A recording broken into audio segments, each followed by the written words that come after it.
In the last module, I shared the mistakes and myths around optimizing code on a site. When it comes to the user visibly seeing the site's optimization, there seems to be an abundance of false notions floating around. A common trick that many people used in the past was to stuff keywords into the website's navigation. Doing this tactic allowed for important keywords to appear on every page of the website and told the bots that the website was about a particular set of keywords. Here is a screenshot I took from a car insurance website. You can see from their navigation 3 keywords that they are specifically going after. When Google pushed out the Penguin algorithm, it specifically targeted this trick, and Bing updated their own algorithm to follow suit shortly after. Incidentally, this website doesn't rank anywhere in either search engine for any of these keywords. Most likely, the biggest folly I see these days is around the idea that if you have the right amount of keywords found on a page, that it will help you rank. The buzzword for this philosophy is keyword density.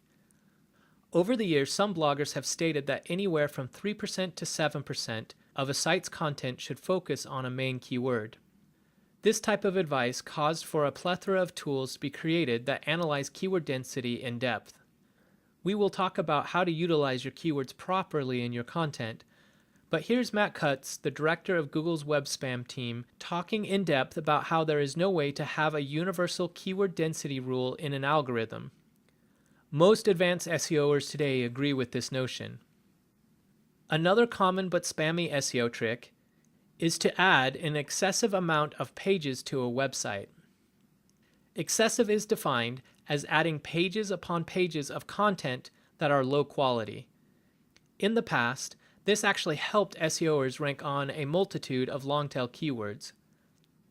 Often, these types of sites will take an original article and with automated software change out words in the article and replace them with a synonym of that word.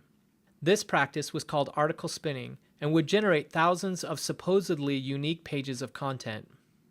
When Google did the Panda algorithm update, it directly targeted spun content and duplicate content. It took care of the lion's share of the problem. However, Bing still doesn't penalize this tactic, so you will still see sites creating worthless content. As I work with clients, the question I will occasionally get is around how little content can be pushed out. Several years ago, I ran a blogging company, and there were several studies that showed that the search engines had a hard time determining the nature of a page if it had less than 200 words on the page. I often shared that a page needed to have at least 250 words just to be on the safe side. With the popularity of funny images and videos being shared across social networks made it important for search engines to evolve. Now, I've seen a single picture with just a title rank on difficult keywords. One important aspect about SEO is understanding that each domain and page are judged on the authority it holds with search engines. There are a lot of elements that go into domain and page authority, but one thing that many sites worry about is giving away their domain authority to other websites. The concern is around the idea that the more a site links out to other websites, the more the site loses authority. This is definitely true if you have hundreds of links that go out on a single page. Unless it is necessary, the search engines discourage against vast link pages. However, many webmasters take the caution to the extreme and won't link out to anyone. Google has gone on record stating that, quote, thoughtful outbound links can help your credibility, unquote. What this translates into is focusing on linking to quality but relevant websites. In May 2013, Google released Penguin 2.0. The main focus of this update was relevant linking. In future modules, I will discuss the importance of receiving relevant links from other sites. Yet, with this update, it is even more important now to have the sites you link to be relevant to the content on the page. I've combined here the myths from both Part 1 and 2 of this module. All of these heretical SEO doctrines still persist today.